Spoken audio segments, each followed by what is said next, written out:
Your Excellencies, distinguished delegates, ladies and gentlemen, in 2002, there was the first World Urban Forum held in Nairobi, Kenya. Last month, we held Africa Urban Forum again in Nairobi, Kenya. Today, we have come for the 13th World Urban Forum here in Baku, in this great country, and I want to thank His Excellency President Ilham Aliyev for his welcome and his hospitality extended to us. Excellencies, this is a most consequential forum because of the exigencies of housing in almost every country. Statistics show us that 3 billion people suffer from inadequate housing. 1 billion people live in slums, and 300 million people are homeless. These are not cold statistics. These are not numbers. These are people. These are families. These are children. And that is why this meeting in this great city with a great history is important. Article 25 of the Declaration of Universal Human Rights affirms that housing is a right. And today, as we are in Baku, we have a serious housing challenge globally, and the right under Article 25 of the Universal Declaration of Human Rights is breached. Let me take this opportunity to give you Kenya's perspective. We have 1,100 informal settlements. We have 7 million people living in these informal settlements. And as a result, we took the decision that it was not tenable, it was not right for us to continue in this trajectory. And therefore, we took the housing program as a central pillar of our development program. And what did we do? 3 things. Number one, the biggest constraint to housing was availability of land. Number 2, the challenge was cost of construction. And number 3, it was financing housing. How did we solve this problem? Number 1, we made it mandatory that all public land be available for housing without charge, free of charge. That removed 30% of the cost of housing. Number 2, we decided that we are going to reduce the cost of construction. How did we do it? 2 things. Number 1, we negotiated with professionals, architects, quantity surveyors, electrical engineers, mechanical engineers, and all the professionals in that space. Because they were building 10, 20 houses a year, we offered them to build 3,000, 4,000 houses a year. They reduced their cost of supervision and cost, professional cost, from 10% of the cost to 2.5% of the cost. Number 2, we also standardized construction sizes, and we standardized construction materials. Doors became the same size, windows became the same size, and all the other construction materials, and therefore it became possible to produce these construction items en masse, and therefore reduce the cost. And number three, how did we deal with financing? We decided to take one dedicated financing mechanism. We passed the law, established a housing fund, charged a housing levy, and today we have a dedicated funding mechanism financed by locally mobilized resources to build houses. What is the outcome? I will tell you what the outcome is in Kenya. In the last 3 years, we are building 273,000 housing units. 8,000 keys have been handed over. 55,000 keys will be handed over before the end of this year. And we have a pipeline of 700,000 housing units.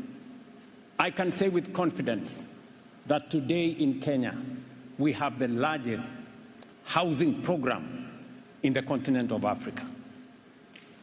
Let me also say the following. We have mobilized, because of our housing fund, we have mobilized $5 billion from local or domestic resources. We haven't borrowed a single shilling from the World Bank. We haven't borrowed a single shilling from any other institution. This is locally developed resources. We have, as a result, employed 640,000 young people, architects, quantity surveyors, masons, carpenters, electricians, and all the other professionals. And we are on the way to hiring 1 million young people in the short term. And number three, we have begun the journey of reversing slum growth. In fact, in the city of Nairobi, we have started to remove slums, to replace them with decent housing. And number five, we have reduced land fragmentation. We now have more land to do agriculture because we are consolidating settlements in proper organized cities. I am giving the Kenyan perspective because I had my sister Sarah from my neighbor country in Uganda, and she made a very fundamental statement. She was just wondering how it is possible for a person in a slum to be able to live in a skyscraper on the 11th floor. Let me tell Sarah, it is possible. We have done it in Kenya. The cost of a social house on the 11th floor is the same as the cost of a slum dwelling house. They used to pay $40. They now pay $40 on the 11th floor because we have set up the mechanism for that to happen. Finally, let me speak to two paradoxes. As I stand here, 25% of the world's population will be living in the African continent by 2050. If there is a place that housing is important and urgent, it is in our continent. Why? Because that is where the world population, a quarter of the world population, will be living. And 70% of that population will be living in urban centers. And therefore, housing becomes a central pillar of how the world will look like in the future.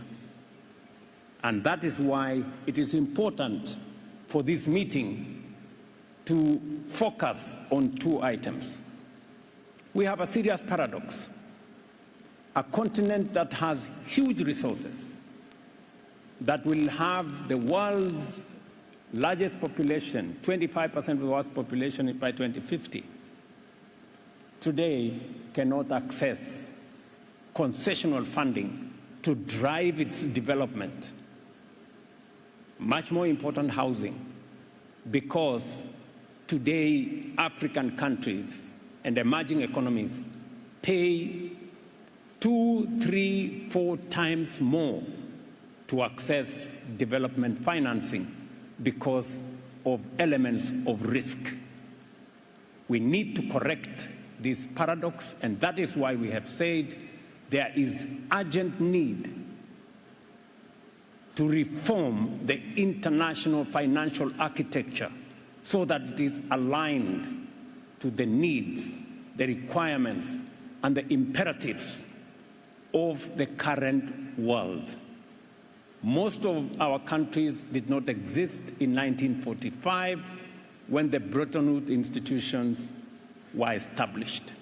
Today, we do not have enough voice, we do not have enough access, and even the paradox is that the countries who need concessional funding the most pay more than the countries who don't need it when they go to the market. That has to be corrected. And that is why we are of the firm position as African countries that we need the reform of the international financial architecture so that it represents the exigencies of the present. And finally, we need to correct another paradox, that 1.5 billion people in the African continent, the largest body of membership of the United Nations, 55 countries from Africa, are not represented at the highest decision-making organ of the United Nations Security Council. And the bigger paradox is that 60% of the agenda of the United Nations Security Council are African issues. What a paradox, that your issues are being discussed on a table that you are not represented. And that is why we are saying, for the survival of the United Nations, there must be reform that corrects this anomaly, that brings justice, so that the United Nations and the United Nations Security Council specifically becomes representative, democratic, and brings on board the views of the African continent. That is how we are going to solve the problems of the present and figure out how we are going to have a better future. In Baku, we have the opportunity to influence and to change the cities of the future and make them livable, sustainable, and good for everybody. I thank you.